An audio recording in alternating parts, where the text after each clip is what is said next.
Na verdade, uma pessoa curiosa que gosta de ler. A vida inteira gostei de ler.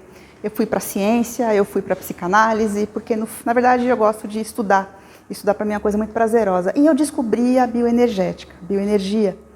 E aprendi a gostar demais desse assunto. E aí me tornei espírita, me tornei um monte de coisas, assim, faço várias coisas diferentes porque eu acho um grande barato aprender as coisas, né? E eu sou apaixonada por esse assunto aí. E queria falar para vocês um bate-papo de livros que eu li, na verdade. Não é uma tese, não é uma coisa... São livros que eu fui lendo ao longo dos anos e trouxe um compêndio de informações para a gente conversar um pouquinho sobre como como está feita como está feito o elenco da informação dos nossos corpos sutis, da nossa vida sutil, através de outras escolas também, além da doutrina espírita, tá? Vou tentar ser um pouco mais clara. A gente vai falar de corpos sutis, a gente vai falar de aura e vai falar de formas pensamento. Para ficar mais ou menos, resumindo mais ou menos o que eu vou contar para vocês nessa meia horinha, entendam a aura como um somatório de vários corpos, tá? Como uma boneca russa, a matrioska, aquela bonequinha que vai dentro uma da outra. Então você tem determinados corpos um dentro do outro, formando a nossa aura. Na minha concepção, a aura é a soma desses corpos. E para cada uma daquelas bonequinhas, que está uma dentro da outra, imagine post-its pendurados nessas bonequinhas. Tem um post-it amarelo, um post-it vermelho, né? Então, o amarelo a gente tem uma ideia mais ou menos boa, um post-it verde tem uma ideia positiva e alguns post-its vermelhos que atrapalham a gente no nosso dia a dia. Então, assim, resumidamente, a gente vai falar de uma boneca russa cheia de post-its em todas as suas variáveis, tá? Em todas as suas bonequinhas. Qual é a ideia aqui? É para a gente tentar entender como é que essa estrutura sutil da nossa, até da psique, né? Como é que a nossa estrutura sutil colabora para que a gente encare os nossos desafios aqui onde a gente está encarnado, né? Se eu concordo, quais são as minhas crenças internas? Como é que isso funciona dentro de mim, né? Então, se eu realmente, será que eu concordo com tudo aquilo que eu faço? Eu penso, será que o que eu penso sou eu que penso? Ou eu aprendi a pensar desse jeito? E se as pessoas não gostarem de mim, o que vai ser de mim? Será que eu sou legal? Será que eu não sou legal? Então, assim, são milhares e milhares de perguntas que a gente faz o tempo inteiro e vai se pondo para baixo, vai se pondo para depois, vai se colocando em outro lugar e se desconsidera. E isso prejudica o nosso crescimento, o nosso desenvolvimento aqui. Opa, desculpa aí. E seria interessante a gente entender de onde vem e como funciona, qual é o mecanismo bioenergético que está por detrás, que explica uma parte dessas escolhas que a gente faz, tá?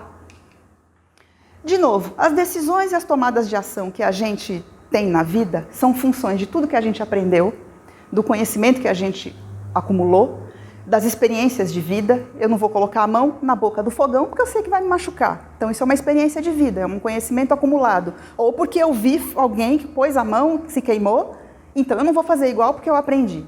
Tudo isso que a gente vive, tudo isso que a gente aprende, faz o nosso conjunto de crenças internas. A gente acredita em tal coisa, acredita em outra coisa, alguma outra coisa não faz sentido. Então, como é que elas são formadas exatamente? Existe um movimento, mais ou menos entre 1700 e pouco, 1800 e pouco, chamado Teosofia. A Teosofia é uma escola de pensamento que fez um estudo, através de um personagem que eu vou mostrar aqui para vocês, das formas pensamento, né?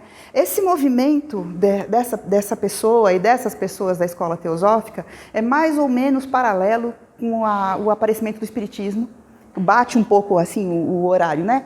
E ao mesmo tempo tinha um cara chamado Freud criando a psicanálise.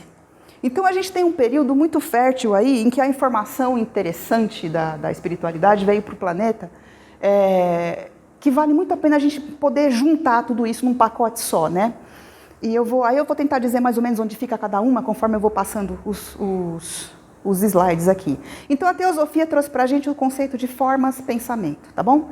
Só que, para falar de formas pensamento, eu tenho que falar, para falar daqueles post-its todos que estão pendurados, eu tenho que falar da boneca russa. Eu tenho que falar de todos os corpos sutis, para a gente entender mais ou menos como uma coisa se encaixa na outra, tá? Então, o nosso objetivo final são as formas de pensamento, mas para isso eu preciso trazer mais informação antes. Eu vou usar como referência Charles Webster Leadbeater, que foi um bispo, ele foi um alquimista, ele trabalhou com acho que com algumas das rainhas da Inglaterra. Ele era um cara que escreveu mais de 40 livros a respeito da estrutura sutil, do mundo visível, do mundo invisível, como isso meio que um pouquinho antes e em paralelo a Kardec, tá?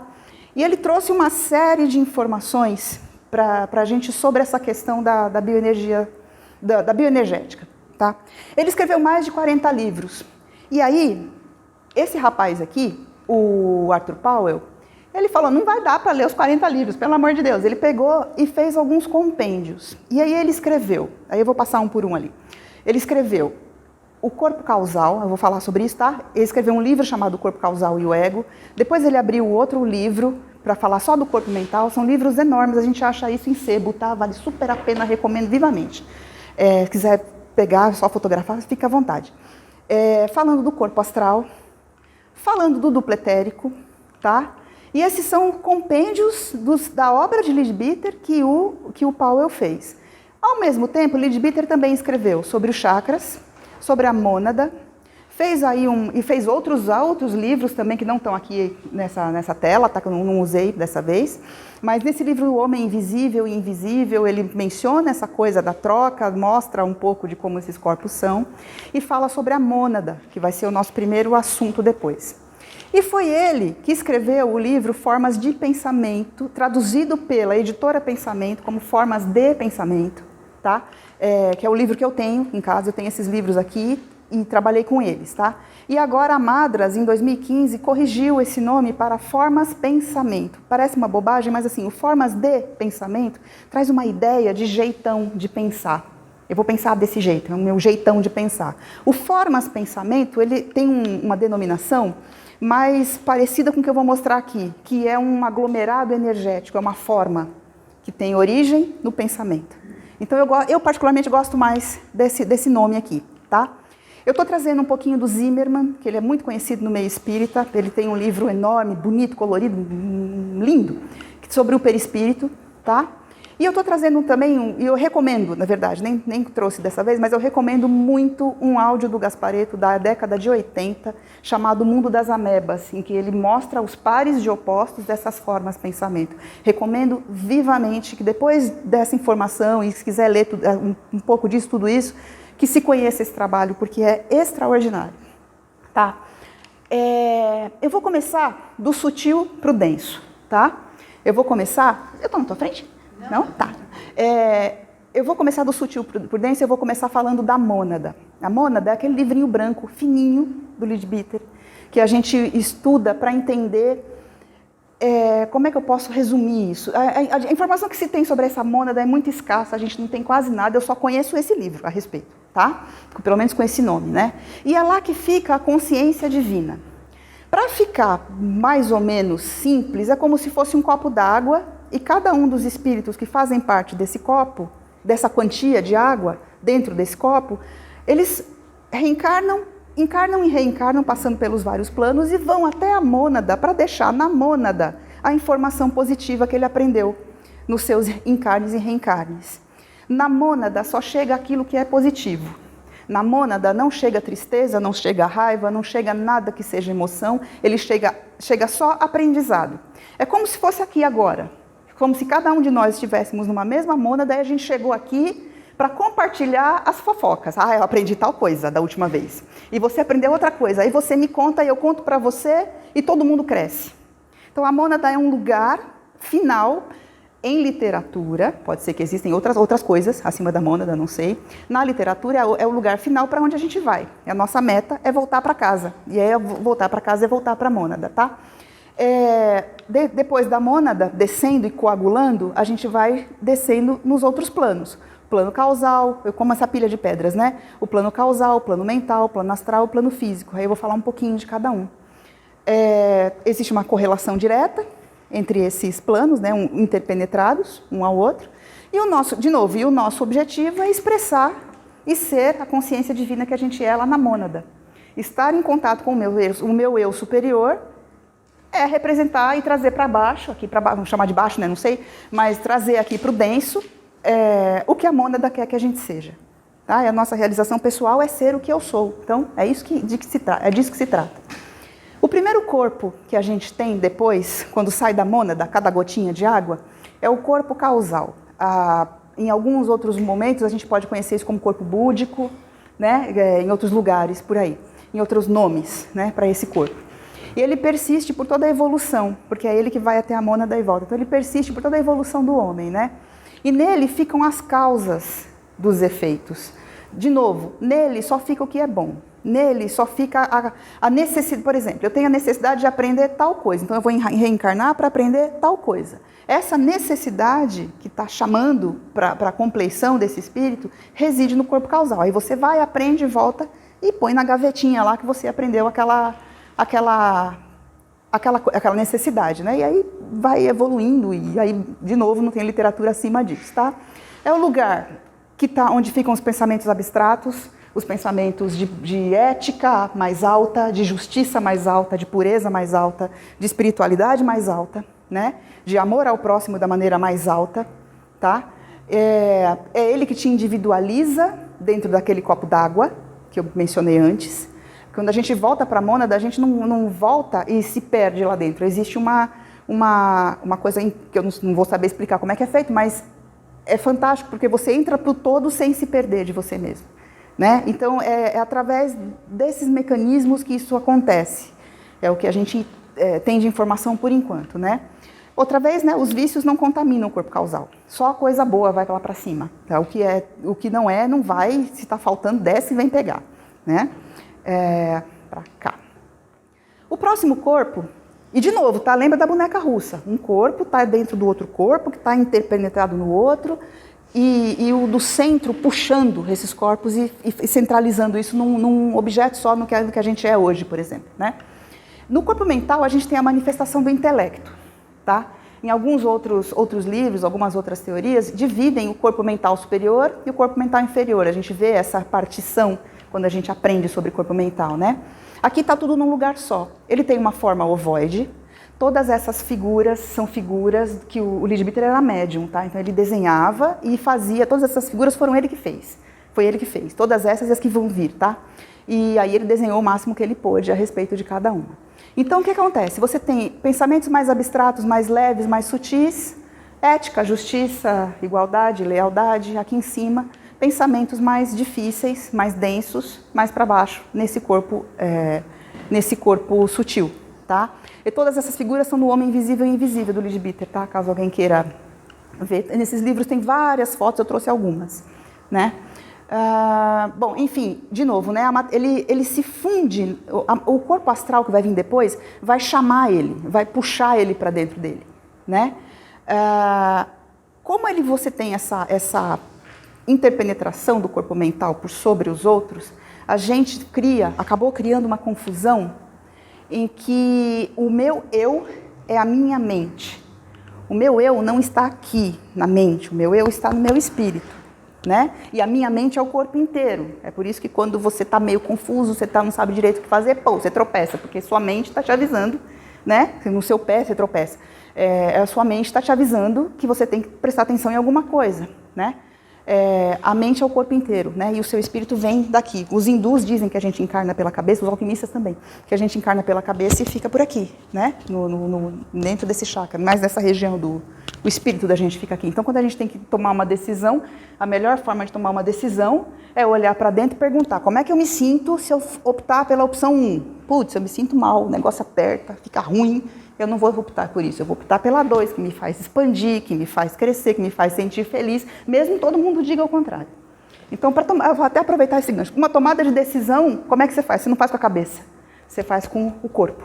Sente no corpo, e aí você toma uma decisão melhor. E está vinculada a esse conhecimento que a gente agrega, que trouxe lá do causal e que se expressa pelo mental quando as coisas estão funcionando direito, tá?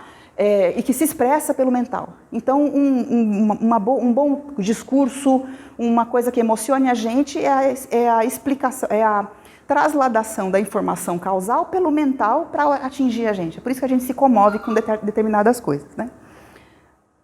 Depois do mental, aí eu acho que, né? Bom, enfim, ainda falta uma. Eu vou falar um pouquinho mais dele por causa das formas, pensamento, né? Quando a gente pensa, a gente irradia uma vibração. como jogar uma pedra no lago e você tem aquela onda, né? Você irradia uma vibração e isso atinge as outras pessoas. E você, nesse momento, produz as tais das formas pensamento. Eu vou chegar nelas, tá? Quanto mais puro o seu pensamento, isso é a base da psicossomática, tá? Quanto mais puro o seu pensamento, mais saúde física você tem.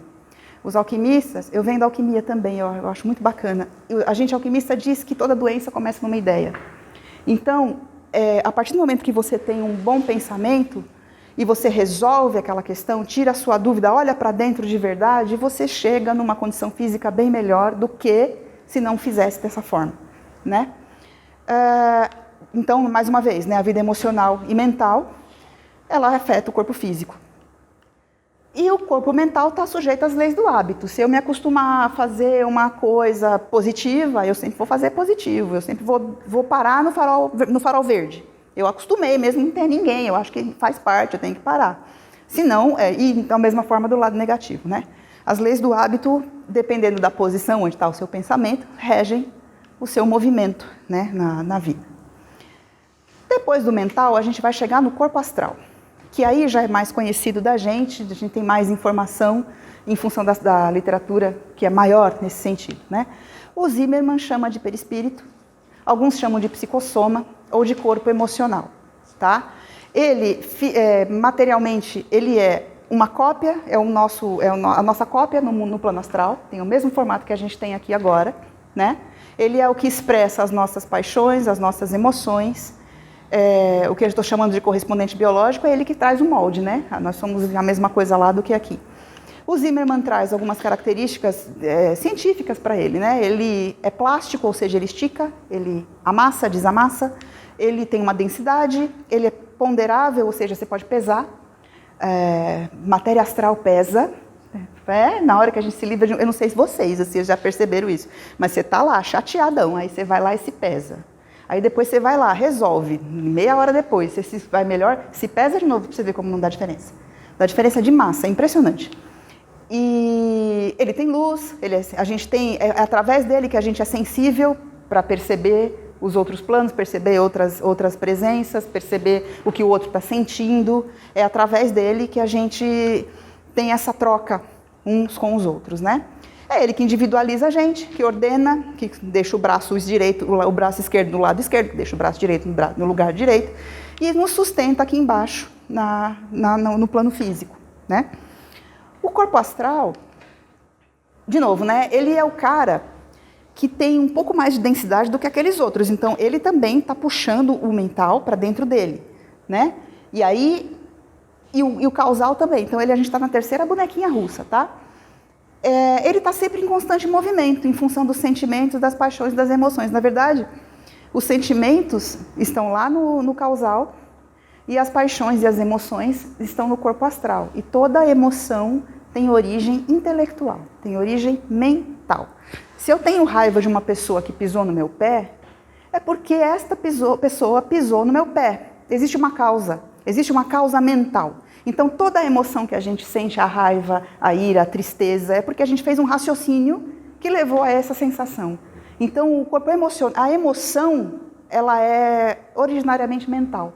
Então, daí de novo aquela confusão do eu, da mente, que eu sou eu estou na cabeça, eu não estou no corpo, eu tenho que olhar para mim. E aí você começa a desmembrar isso e você começa a se libertar de algumas coisas, né? Bom, chegamos no corpo astral e essas são algumas fotos do Leadbeater, tá? Algumas figuras. Para um abatimento profundo, de novo, né? Você vê, tem um homenzinho aqui, que seria lá o corpo astral dele, né? E em volta os outros corpos, todo mundo junto, brilhando ao mesmo tempo. Se ele está abatido, a gente vai ter cores de aura, que a aura, de novo, é o somatório dos corpos.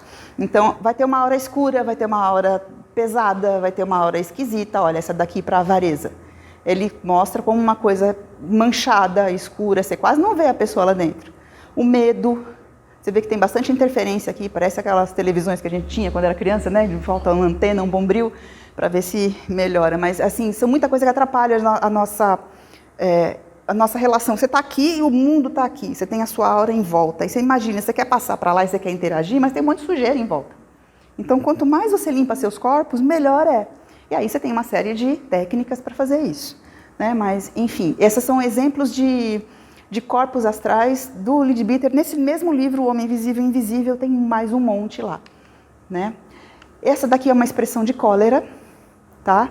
Percebam esses desenhos aqui, eu vou chegar neles, tá? Mas você vê que o cara sumiu aqui dentro. Ele está numa raiva tão profunda que ele desapareceu lá dentro. Ou seja, se ele desapareceu aqui dentro, e lá, se a gente pegar uma linha reta aqui e tentar ligar ele na mônada, lá em cima, ele não vai chegar.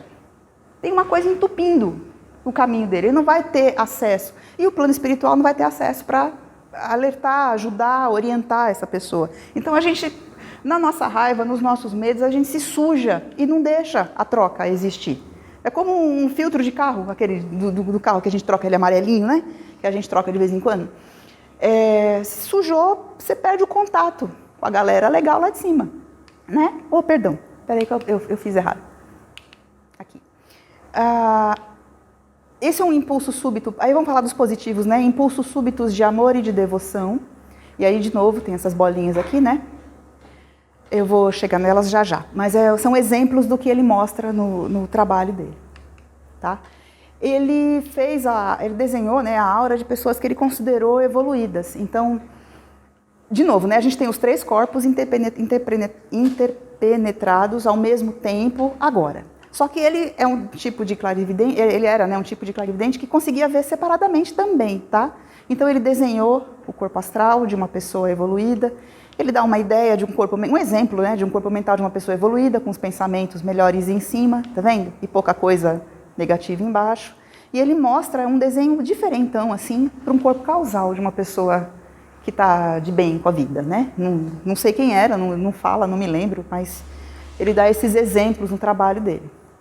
E tudo isso, de novo, acontecendo enquanto Kardec escreve, enquanto Freud escreve, enquanto a evolução acontece, né? Como é que a gente usa nosso corpo astral? Para os sentidos astrais, além dos 5 sentidos que a gente tem, de novo, né? Eu percebo uma presença, eu ouço alguma coisa bacana, eu deixo um mentor me dar uma orientação, eu faço projeção astral dormindo ou acordado, né? Há quem faça acordado, né? Depois da morte física, a gente vai viver no plano astral com esse corpo, tá? Mais uma vez, a interpenetração, ainda vou conseguir falar isso direito, é mútua. E se você suja um corpo, você suja todos. Você perde o contato elétrico lá com o que você precisa ter, né? E, como diz a própria doutrina também, é interessante determinar cada noite, para cada um de nós, para fazer uma coisa legal no plano astral. Pede para ir ver uma palestra, para ir conhecer uma coisa, para ir ajudar alguém, que ajuda. Senão a gente vai para uns lugares meio ruim, de acordo com o que a gente está pensando, porque o que a gente pensa é para onde a gente vai, né? A mediunidade é função da personalidade, né? Então, se a gente está meio mal, a gente não vai para um lugar muito bom passear de noite, né? Mas como é que isso gruda, né? Aí você também deve ter bastante conhecimento, que a doutrina fala bastante disso, né? Como é que a gente gruda no corpo físico, né? A gente está falando de um campo magnético super leve e tal, e um corpo físico, carbono, oxigênio, nitrogênio, pesado aqui. Como é que isso é grudado uma coisa na outra? A gente tem o duplo etérico, e aqui é o segredo de Tostines para tudo que a gente for fazer na vida. É nesse cara aqui que estão os meridianos de acupuntura. É esse cara aqui que você consegue ver e ver se a pessoa está bem. É isso aqui que aparece na fotografia Kirlian, tá? Não é a aura. É um decalque deste campo magnético. Uma cara que está envolvido com a ectoplasmia, tá? Então, assim, a gente não tem tanta literatura a respeito, mas ele é uma parte muito importante que merecia uma atenção científica bem razoável para a gente conseguir trazer bastante benefício para a Terra, né? Eu vou ler o que está mais ou menos em cor-de-rosa ali. Ele não é nossa, peraí, eu vou chegar lá. Ele não é um veículo de consciência independente, ele é só uma cola, ele é um campo que faz a cola entre os nossos outros corpos e o corpo físico, transferindo o que a gente pensa para o corpo e o que o corpo faz para aquilo, para a parte sutil. Mais uma vez, isso aqui para mim é sinônimo de psicossomática, tá? Ele recebe e redistribui a força do sol, né, que a gente passa todo dia, ele que liga para aproveitamento do prana, né? Ele se decompõe depois da morte do corpo físico, que é aquela história do fogo-fato no cemitério, que a gente eu ouvi falar, né, daquelas luzes. E é aqui que estão os meridianos de acupuntura. E aí você ouve por aí, né, um monte de cientistas, você vai pesquisar a parte científica disso, aí não tem um cientista que consegue achar a linha de meridianos. Por quê? Porque ele está no duplo etérico, ele não está aqui, né? O que se infere muito sobre a questão do sistema nervoso, tudo, mas não está no denso, está no sutil, está no duplo etérico. Diz a fofoca, não sei se isso é real, eu achei um artigo científico a respeito disso uma única vez, que os meridianos de acupuntura são arranjos diferenciados de água no meio de outra água. É como se a água, ela é como se fosse, pensa na cabeça do Mickey, tá? Um oxigênio e 2 bolinhas pequenas de hidrogênio. E aquilo fica sambando dentro do copo d'água. Pelo que eu pude perceber, eu não sei, eu não tenho mais informação do que isso, mas eu vou considerar como uma fofoca astral, que o meridiano, ele é um arranjo de água organizado. E aí é ele que faz a passagem de energia para cura, numa acupuntura, enfim, né? E isso se desmancha quando o duplo etérico não está lá para reger esse arranjo, para coordenar essas moléculas de uma forma diferenciada, né? E, enfim, em 14 milhões de artigos científicos eu achei um que fala sobre isso. Mas, enfim, né? Ele é o veículo de transmissão do prana e é dele que saem os nossos chakras que a gente conhece. Eu vou abrir um parênteses. Cada um dos corpos sutis tem um conjunto de chakras, não é só o astral. O corpo mental tem os chakras mentais, o corpo causal tem os chakras causais, né? Isso tudo está na obra lá do Leadbeater. Mas não é tão importante, mas é só de curiosidade, tá? Os chakras são os vórtices de energia que a gente conhece, que são trabalhados nos passos, são trabalhados em todas as técnicas terapêuticas, enfim, né? Eles são pontos de conexão entre um plano e outro, e onde o prana entra e sai, né? Há muitos mais chakras, dizem que parece que cada poro da gente é um chakra. Há muito mais chakras do que a gente possa imaginar. Existem alguns outros chakras maiores que também são de grande importância, além dos 7 chakras. A gente tem o chakra das mãos, na palma das mãos, para os passes, né? A gente tem nas solas dos pés, para a troca telúrica. A gente tem o bindu, que faz uma correlação, não vou saber explicar agora, mas ele tem uma correlação, uma ligação com o espiritual. E a gente tem o chakra humeral nas costas, que é um grande chakra que liga a gente ao zodíaco. É aí que a gente consegue fazer a correlação do zodiacal com o corpo físico, através desse outro chakra. E algumas combinações para o nascimento de crianças, enfim. Tem todo um monte de coisa para falar sobre chakra que não aparece muito por aí. Acho que eu estou com o botão, é esse. Então, de novo, né, a gente tem os 7, eu vou falar dos 7 chakras principais, assim, vou só mostrar porque a gente conhece, tá? Mas eu queria fazer uma observação importante. O segundo chakra, o chakra laranja, vamos chamar assim, o nome dele é chakra sacro, tá? Ele está vinculado à reprodução, à atividade sexual, ele está ligado à criatividade, acima de tudo à criatividade, a troca, a saber brincar com crianças ou atuar como criança, a sua capacidade de criação. Fala-se muito por aí nesse cara, o chakra esplênico. E tem gente por aí que coloca o chakra esplênico aqui. Mas não é verdade. O esplênico, ele é um cara que está em cima do baço. A palavra esplênico vem do inglês spleen, que significa baço, tá? Então ele fica lateralmente colocado aqui, como se fosse uma tomada que liga a gente ao prana, tá? Então é a nossa tomada, acho que fica mais fácil assim. E ele repõe a energia que a gente gasta, é ele que faz a nossa conexão. Então assim, quando vocês virem por aí que tem essa confusão, lembra, tá? Que o sacro é o sacro, que o esplênico é o esplênico. Por que isso acontece? Porque o Leadbeater não pode falar sobre o chakra sacro. Ele era bispo de uma igreja, acho que a igreja, não me lembro agora, ele fez um monte de coisa. E ele não podia falar sobre o chakra sacro por causa da questão sexual, tá? Então o que ele fez? Então tá, eu vou falar do esplênico. Vou falar então do esplênico. Aí ele explica lá, são os desenhos dele, tá? Para cada um dos chakras, para as pétalas, girando, 4 pétalas, 10 pétalas, enfim, e girando, e ele fala do esplênico no lugar do sacro. E o fato dele não falar do chakra sacro criou essa confusão para a gente até hoje. Todo mundo assim, né? Boa parte das pessoas chama o sacro de esplênico, às vezes coloca o esplênico como sendo o chakra laranja acima do umbilical, enfim, tem de tudo, tá? Mas a confusão vem daí, porque no fim do dia, todo mundo segue o Leadbeater. tá? Ele é o grande cara, ele é o cara que trouxe esse ensinamento. Mas lembrando que esse chakra tem outro nome e ele não falou nisso por causa disso. Chegamos na famosa forma pensamento. Então, o corpo mental, aquele corpo mental que está um pouquinho, está acima, né? Que vem logo em seguida do plano astral, ele faz surgir, você faz um pensamento e você consegue fazer surgir um conjunto de vibrações da matéria desse corpo mental. Então você pensa, você vibra. Essa vibração vai emitir um pulso e vai se criar a forma pensamento, aquela região, aquele campo magnético aqui. Não dá para precisar exatamente o que é, eu entendo como um campo magnético, tá? A gente não tem máquina para medir, infelizmente. Mas é como se fosse um aglomerado de energia. Eu entendo essa energia como um campo, tá? Esse campo magnético fica parado aqui, em volta das pessoas, em volta, como os tais post-its em cada... Você pendura um post-it aqui, um post-it ali, naquelas bonequinhas que eu mencionei. Ele traz um desenho, nesse slide aqui, de um exemplo de uma forma pensamento para o amor vago e puro, né? Ele fez um desenho aqui dizendo de uma cor que é leve, que ele descreve como uma cor leve, como é difícil de desenhar, né? Não consegue se trasladar a informação por completo, mas ele traz uma descrição muito bonita sobre essa forma pensamento. E ele traz vários, esse está no livro Formas Pensamento, ou Formas de Pensamento, do Leadbeater, tá? Que foram impressas, né, tanto pela Pensamento quanto pela Madras, tá? E ele traz vários, eu trouxe algumas delas, mas o livro é praticamente cheio de fotos.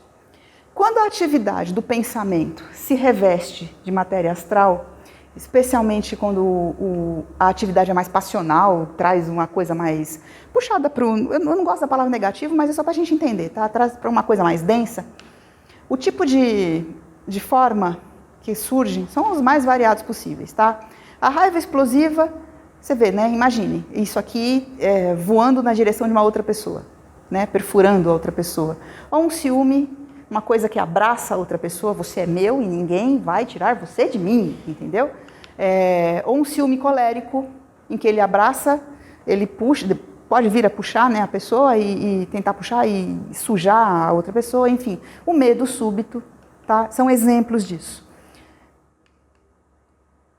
Conforme você está longe da fonte, longe da pessoa que manda essa emanação para outra pessoa, essa força se perde. Como jogar uma pedra, né? Se eu estou longe, eu estou fora do alcance da pedra, tá?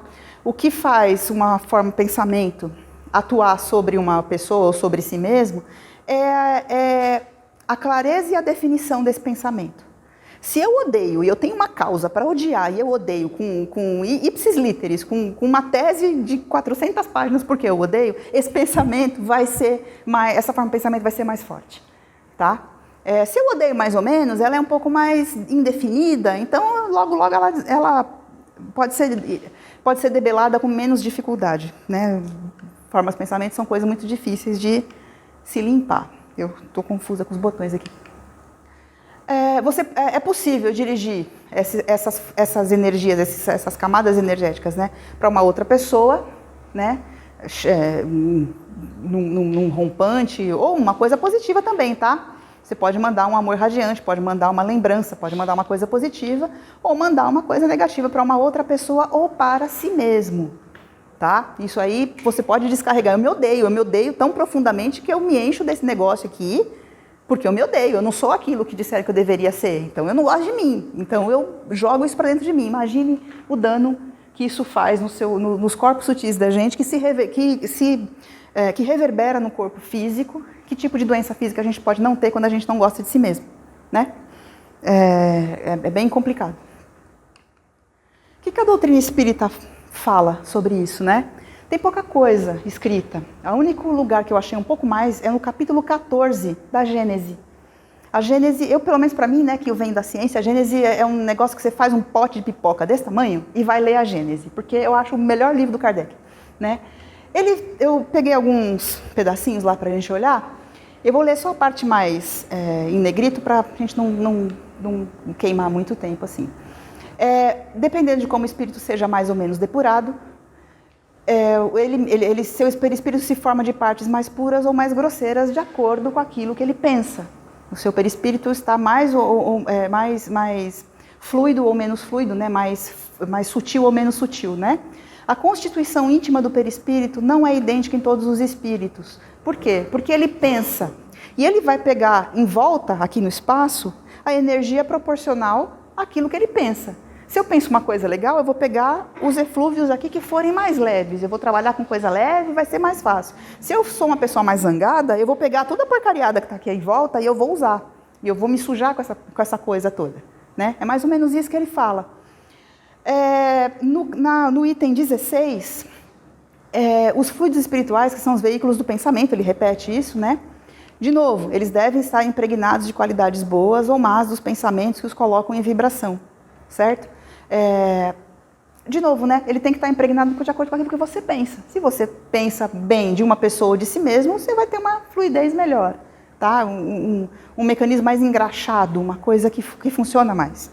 Um carro que anda. Ele dá alguns exemplos, de novo, que vai cair naquelas imagens lá que eu mostrei das formas de pensamento, né? De ódio, de inveja, ciúme, orgulho, egoísmo, violência.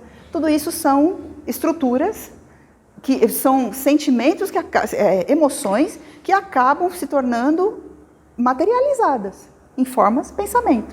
E atuando sobre você mesmo e sobre os outros, tá? E a gente vai encardindo tudo em nossa volta com isso. O espírito em si encarnando conserva o seu perispírito com as qualidades que lhe são próprias. E que, como se sabe, não está circunscrito pelo corpo e irradia a todo o redor e o envolve como de uma atmosfera fluídica. Ou seja, de novo, tá? O que eu vibro, eu atraio e eu tenho meu circuito, eu sou circunscrito por aquilo que eu acredito, tá? E, mais uma vez, ele vai repetindo, né? Os pensamentos vão agindo sobre os fluidos espirituais, tá? Essa foi na Gênese que eu encontrei mais coisas. Eu tenho aqui, mais uma vez, praticamente a mesma coisa, mas a questão das desordens físicas, aqui ele já entra de novo, né, nisso que eu também entendo como sendo a psicossomática, tá? E você encontra um descritivo também até interessante no 3º capítulo do Missionários da Luz, onde o André Luiz está assistindo uma sessão de desenvolvimento mediúnico. E aí tem alguns médiuns lá que ele não consegue fazer escrever, fazer o trabalho que ele tem que fazer, né? E aí mostra-se para o André Luiz a presença de larvas astrais nessas pessoas, né? A presença de miasmas nessas pessoas, a presença de formas, pensamento nessas pessoas, e que por isso o trabalho mediúnico fica dificultado. Isso está no 3º livro, né, do Chico, com o André Luiz, aí, o Missionários da Luz. De literatura, é isso, né? Qual é a conclusão, né? Que tudo que a gente sofre, tudo que a gente tem medo, tudo que a gente acredita é função das estruturas, geram estruturas ao nosso redor. E aí elas ficam repetindo aquela coisa para você pro resto da vida. Então você tem que lutar e se ligar em si mesmo para debelar esses pensamentos recorrentes, matar, como se diz, né? Matar a forma de pensamento de fome. Você para de dar atenção para ela. Eu, por exemplo, eu morro de medo de barata, tá? Eu coloquei esse exemplo aqui. Quando eu fui morar sozinha, meu primeiro evento de baratas em casa, apareceu uma barata no meu banheiro e eu matei aquela... Era madrugada, lógico, não ia ser de dia, porque tem que ser complicado, né? E eu levei, entre matar aquela coisa e tirar o cadáver, eu levei 6 horas para fazer isso, de madrugada. Meu banheiro encharcado de inseticida. Levei 6 horas. Bom, tá, tirou a barata, tal, passou aquela coisa, eu falei, não é possível, não posso viver desse jeito. E se aparece outra, como é que eu vou fazer, né? Aí eu fui tentar entender por que eu tenho tanto medo de barata. Aí eu entendi, eu me analisei, cavei por dentro, descobri e tal, e eu descobri que barata para mim significava invasão. Na segunda vez que apareceu a barata, eu levei 2 horas só. Foi da hora, foi bom, fiquei orgulhosa. Depois, hoje em dia, eu levo 6 minutos. Eu não preciso mais de amostra, não quero. Mas hoje eu levo 6 minutos, porque aquela invasão que eu comecei a trabalhar a invasão. E aí, esses eventos, é muito difícil aparecer um bicho desse na minha frente. Só quando eu estou muito ruim. Quando aparece, eu quero dizer o contrário. Quando aparece é porque eu estou me deixando invadir por determinada pessoa em especial, né? E ela aparece como um aviso para mim, né? Toda a sofrência que a gente tem, ai meu Deus, eu sou vítima do mundo, ai como eu sofro, porque eu sofri tanto e ninguém olha para mim, coitada de mim, parará. O medo de dirigir é um outro miasma, é uma outra crença. O preconceito que a gente carrega, quer queira, quer não, são crenças internas, né? Se sentir superior a alguém, se sentir inferior a alguém, os tem-quês. Eu tenho que, eu tenho que fazer tal coisa, senão vão falar mal de mim. Eu tenho que. Tudo isso são crenças que acabam se solidificando à nossa volta e aquela voz fica repetindo, você tem que, mas eu não quero, mas você tem que. Então, a única receita vai cair naquilo que eu comentei, né? É ligar-se em si mesmo, tá? É o único caminho, é a reforma íntima, é tentar se entender, se analisar, correr atrás de literatura, aprender o máximo possível, se divertir com essas coisas e aprender o máximo possível sobre você mesmo para que você possa chegar lá na mônada, lá em cima, e expressar aquilo que a mônada quer que você expresse, aqui embaixo. Porque aí a gente vai ser menos um para dar trabalho para o plano espiritual, né? Porque o povo lá, coitado, trabalha tanto e a gente dando trabalho para eles. Não pode, a gente tem que ajudar. E ajudar não é só ajudar o outro. Se a gente ajuda a gente mesmo, a gente facilita para eles lá. E aí acaba ajudando outras pessoas que não têm essa noção. E aí a coisa vai melhorando, vai lavando, vai crescendo, né? Em linhas gerais era isso, né? O recado é, cuide de si mesmo, aprenda consigo mesmo, perdoe-se por tudo, né? Seja seu principal amigo, esteja do seu lado o tempo inteiro, que isso vai se enfraquecendo. E as formas de pensamento que são positivas vão ganhando força, tá? Existem as que são positivas e elas vão ganhando força. Em linhas gerais era isso. Esses foram os livros que eu li, achei divertido, queria contar para vocês. Obrigado, viu? Obrigado pela presença. Era isso.